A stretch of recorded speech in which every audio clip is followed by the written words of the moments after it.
Friends, ಎಲ್ರಿಗೂ ನಮಸ್ಕಾರ. ಇವತ್ತು ನಾನು ನಿಮಗೆ ಸಿಂಪಲ್ ಆಗಿ ಹೀರೆಕಾಯಿ ಚಾಪ್ಸ್ನ ಹೇಗೆ ಮಾಡೋದು 10 ನಿಮಿಷದಲ್ಲಿ ಅಂತ ಹೇಳ್ಕೊಡ್ತಾ ಇದ್ದೀನಿ. ಇದು ರೊಟ್ಟಿ, ಚಪಾತಿ, ಪೂರಿಗೆ, ಇಡ್ಲಿಗೆ, ದೋಸೆಗೆ, ಅನ್ನ ಮುದ್ದೆಗೂ ಕೂಡ ತುಂಬ ಚೆನ್ನಾಗಿರುತ್ತೆ. ನೀವು ಒಂದ್ಸರಿ ಟ್ರೈ ಮಾಡಿ, ಟೇಸ್ಟ್ ಮಾಡಿ, ಹಾಗೆ ಹೇಗಿದೆ ಅಂತ ಕಮೆಂಟ್ ಮೂಲಕ ಹೇಳಿ.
ಫಸ್ಟ್ ಒಂದು ಜಾರಿಗೆ ಮಸಾಲೆ ಹಾಕೋತಾ ಇದ್ದೀನಿ.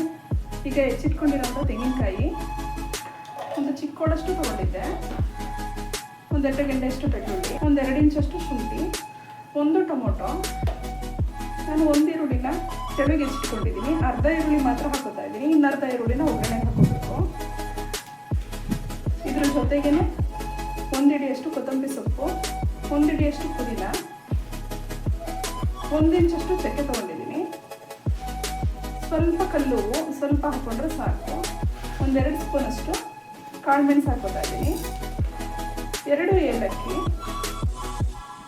4 ಲವಂಗ ತೊಗೊಂಡಿದ್ದೀನಿ, ಸ್ವಲ್ಪ ಸೋಂಪು ಒಂದು ಅರ್ಧ ಸ್ಪೂನಷ್ಟು ಹಾಕೋತಾ ಇದ್ದೀನಿ.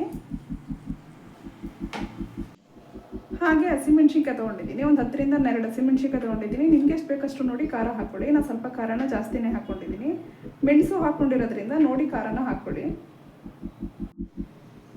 ಸ್ವಲ್ಪ ನೀರು ಸೇರಿಸ್ಕೊಂಡು ಸಣ್ಣಕ್ಕೆ ರುಬ್ಕೋಬೇಕು.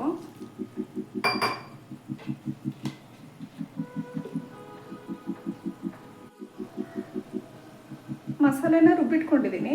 ಪುದೀನ ಫ್ಲೇವರು ತುಂಬ ಚೆನ್ನಾಗಿರುತ್ತೆ. ಪುದೀನ ಹಾಕ್ಕೊಂಡಿರೋದ್ರಿಂದ ಒಳ್ಳೆ ಫ್ರೇಗ್ರೆನ್ಸ್ ಬರ್ತಾ ಇದೆ, ತುಂಬ ಚೆನ್ನಾಗಿರುತ್ತೆ. ಒಂದು ಬಾಣಲಿನ ಬಿಸಿಗೆ ಇಟ್ಕೊಂಡಿದ್ದೀನಿ. 1 ಸೊಟಷ್ಟು ಎಣ್ಣೆ ಹಾಕೋತಾ ಇದ್ದೀನಿ. ಎಣ್ಣೆ ಸ್ವಲ್ಪ ಬಿಸಿ ಆಗಬೇಕು.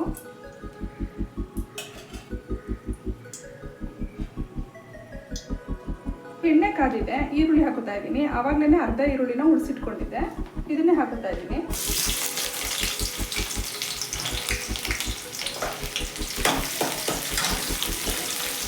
ಸ್ವಲ್ಪ ಗೋಲ್ಡನ್ ಬ್ರೌನ್ ಆಗುತ್ತೆ ಅಂತ ಫ್ರೈ ಮಾಡ್ಕೋಬೇಕು.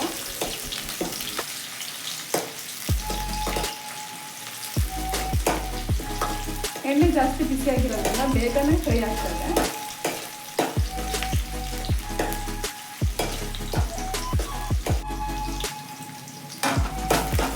ನೋಡಿ ಸಾಕು ಫ್ರೈ ಆದರೆ ಗೋಲ್ಡನ್ ಬ್ರೌನ್ ಆಗಿದೆ.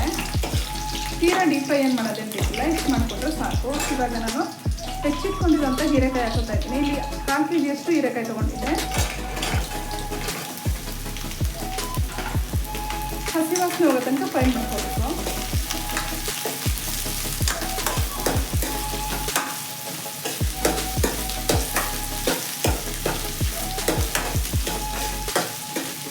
ಯಾವಾಗಲೂ ಡೈಲಿ ಸಾಂಬಾರು ಮಾಡಿ ಬೇಜಾರಾಗಿದ್ದಾಗ ಈ ರೀತಿ ಒಂದ್ಸರಿ ಮಾಡ್ಕೊಳ್ಳಿ, ತುಂಬ ಚೆನ್ನಾಗಿರುತ್ತೆ. ಮುದ್ದೆಗೆ, ಚಪಾತಿಗೆ, ರೊಟ್ಟಿಗೆ, ದೋಸೆ, ಇಡ್ಲಿಗೆಲ್ಲ ತುಂಬ ಚೆನ್ನಾಗಿರುತ್ತೆ. ಸ್ವಲ್ಪ ದೊಡ್ಡ ಮಾಡಿಕೊಂಡ್ರೆ ಚೆನ್ನಾಗಿರುತ್ತೆ. ಇಲ್ಲಾಂದರೆ ಸ್ವಲ್ಪ ಸಾಂಬಾರು ಟೈಪ್ ಮಾಡ್ಕೋಬೋದು.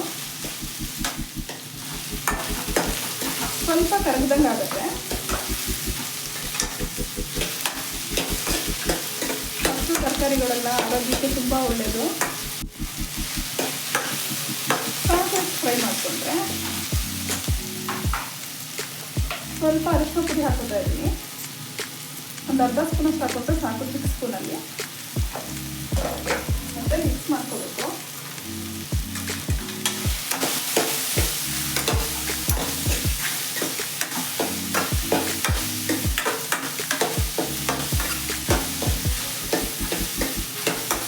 ಅರಿಶಿನ ಹಾಕೊಂಡು ಫ್ರೈ ಮಾಡಿಕೊಂಡ್ರೆ ಒಳ್ಳೆ ಘಮ ಬರುತ್ತೆ, ತುಂಬ ಚೆನ್ನಾಗಿರುತ್ತೆ. ಫ್ಲೇವರು ತುಂಬ ಚೆನ್ನಾಗಿರುತ್ತೆ. ಸಾಕು ಇಷ್ಟು ಫ್ರೈ ಮಾಡಿಕೊಂಡ್ರೆ ಇವಾಗ ರುಬ್ಬಿಟ್ಕೊಂಡಿರೋಂಥ ಮಸಾಲೆ ಹಾಕೋತಾ ಇದ್ದೀನಿ.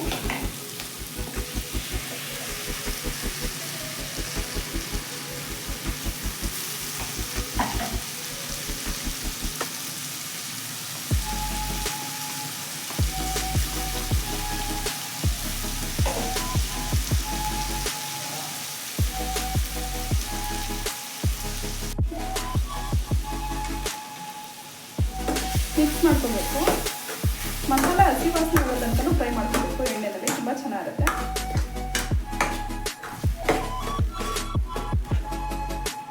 ಇವಾಗ ರುಚಿಗೆ ತಕ್ಕಷ್ಟು ಉಪ್ಪು ಹಾಕೋತಾ ಇದ್ದೀನಿ.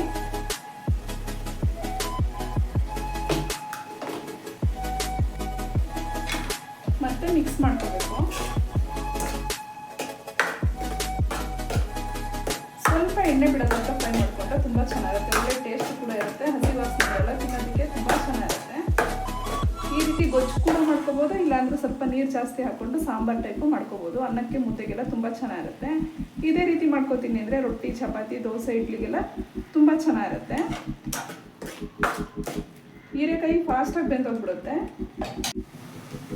ನೋಡಿ ಎಣ್ಣೆ ಬಿಡ್ತಾ ಇದೆ. ತಳ ಹಿಡ್ಬಿಡುತ್ತೆ. ಮಧ್ಯೆ ಮಧ್ಯೆ ತಿರುಗಿಸ್ಕೊತಾನೆ ಇರಬೇಕು, ಇಲ್ಲಾಂದರೆ ತಳ ಹಿಡ್ದಂಗೆ ಆಗುತ್ತೆ. ಸೀಕೊಂಡಂಗಾದರೆ ಚೆನ್ನಾಗಿರಲ್ಲ. ಮಧ್ಯೆ ತಿರುಗಿಸ್ಕೊತಾನೆ ಇರಬೇಕು.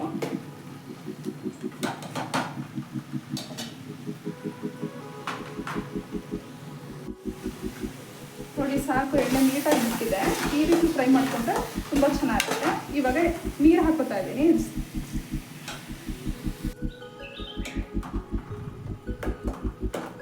ನಾನಿಲ್ಲಿ 2 ಲೋಟದಷ್ಟು ನೀರು ಹಾಕ್ಕೊಂಡಿದ್ದೀನಿ. ಸ್ವಲ್ಪ ಸೆಮಿ ಗ್ರೇವಿ ಥರನೇ ಮಾಡ್ಕೊತಾ ಇದ್ದೀನಿ. ನಿಮಗೆ ಸ್ವಲ್ಪ ಗಟ್ಟಿ ಬೇಕು ಅಂದರೆ ಗಟ್ಟಿ ಕೂಡ ಮಾಡ್ಕೋಬೋದು. ನಾನು ಸ್ವಲ್ಪ ರೈಸ್ಗೆ, ಮುದ್ದೆಗೋಸ್ಕರ ಮಾಡ್ಕೊತಾ ಇದ್ದೀನಿ. ಸ್ವಲ್ಪ ಗಟ್ಟಿಗೆ ಮಾಡಿಕೊಂಡ್ರೆ ರೊಟ್ಟಿ, ಚಪಾತಿ, ದೋಸೆ, ಇಡ್ಲಿಗೆಲ್ಲ, ಪೂರಿಗೂ ತುಂಬ ಚೆನ್ನಾಗಿರುತ್ತೆ. ಒಂದು 5 ನಿಮಿಷ ಬೇಯಿಸ್ಕೋಬೇಕು.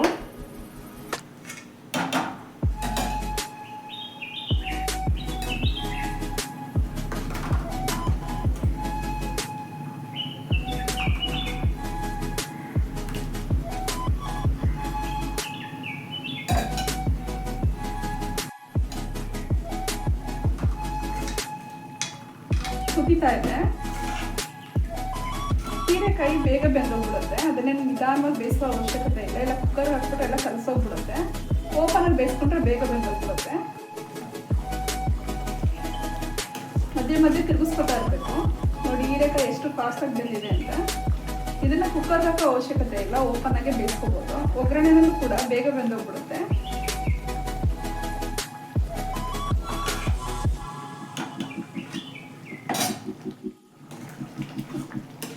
ಸಾಕು ಇಷ್ಟು ಬೇಯಿಸ್ಕೊಂಡ್ರೆ ತುಂಬ ಚೆನ್ನಾಗಾಗಿದೆ.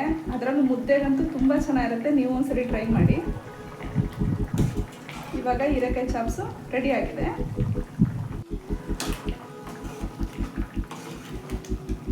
ನಿಮಗೆ ನಾನು ಮಾಡಿರೋ ರೆಸಿಪಿ ಇಷ್ಟ ಆಯಿತು ಅಂತ ಹೇಳಿದ್ರೆ ಲೈಕ್ ಮಾಡಿ, ಶೇರ್ ಮಾಡಿ, ಕಮೆಂಟ್ ಮಾಡಿ. ಹಾಗೆ ನನ್ನ ಚಾನಲ್ಗೆ ಸಬ್ಸ್ಕ್ರೈಬ್ ಆಗಿ. Thank you.